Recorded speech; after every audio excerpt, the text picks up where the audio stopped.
Bonjour et bienvenue pour cette nouvelle édition de la Gazette de la psychogénéalogie et pour ce deuxième volet concernant comment être mère d'un enfant non désiré. Alors j'ai reçu une question de Béatrice de Lille qui m'écrit « Je n'ai pas été désirée par ma mère puisqu'elle m'a abandonnée et moi-même je n'ai pas désiré mon fils. Alors comment faire ?» Donc je vous ai appelé pour avoir votre date de naissance et pouvoir y répondre, Béatrice, et vous m'avez dit être née en 1943 dans le nord de la France.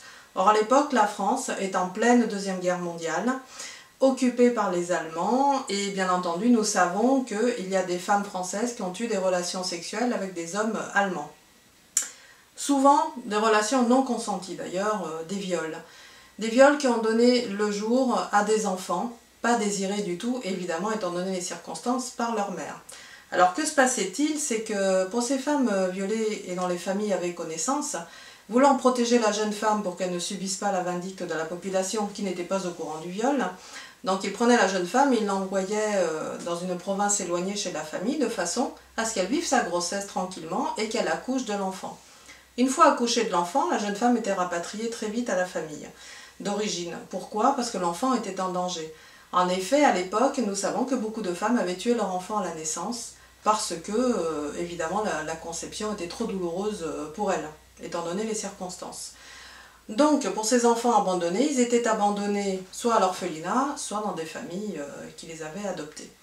Ce qui est peut-être votre cas, Béatrice, puisque vous êtes issue de l'assistance publique. Les femmes étaient rapatriées dans leur famille d'origine, et nous le savons également, à la Libération, que s'est-il passé? Eh bien, il y a de la population qui avait repéré que certaines femmes avaient eu des relations sexuelles avec des Allemands qui ne se posaient pas la question si c'était des viols ou pas, et qui prenaient ces femmes, les dévêtaient complètement, les attachaient autour du cou et les exhibaient comme ça dans les rues. Elles étaient nues et avec la tête tondue. On les a appelées les femmes tondues de l'histoire. La honte absolue pour ces femmes. Donc imaginez déjà, elles ont été violées, elles ont vécu une grossesse cachée, elles ont accouché d'un enfant sans l'avoir désiré, et en plus elles sont exhibées nues, la tête tondue, attachées comme un animal.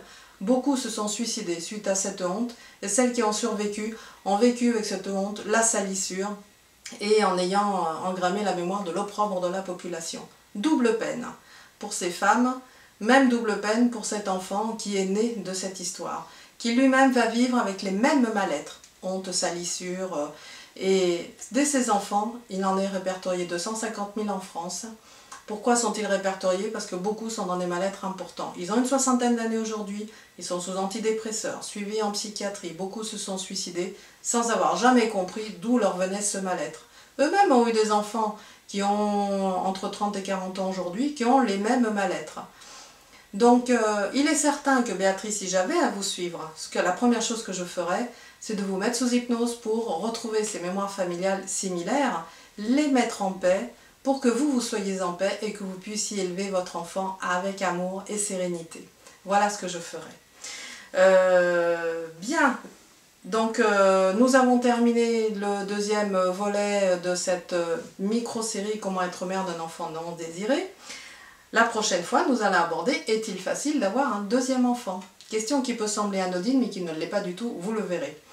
Et puis par ailleurs, donc, je suis heureuse de vous annoncer la sortie prochaine d'une méthode d'accompagnement en e-learning et qui va s'adresser aux femmes qui ont été abusées petites par un homme de la famille. C'est une méthode d'accompagnement axée sur l'inceste pour s'en sortir, en fait. Donc si vous êtes une femme qui a été abusée par un homme de votre famille petite, cette méthode d'accompagnement s'adressera à vous. Je vous en parlerai bien plus tard. Eh bien, je vous remercie de m'envoyer vos questions concernant « Est-il facile d'avoir un deuxième enfant ?» Vous pouvez les envoyer sur mon mail, vous abonner à ma chaîne YouTube, vous abonner à ma newsletter également dans mon site internet et à ma page Facebook. Tous les liens s'affichent à l'écran. Ils s'affichent également dans le descriptif sous la vidéo. Vous pouvez cliquer et très facilement vous y serez. Je vous remercie pour votre fidélité, vos encouragements et je vous dis à très bientôt. Je vous embrasse. Au revoir.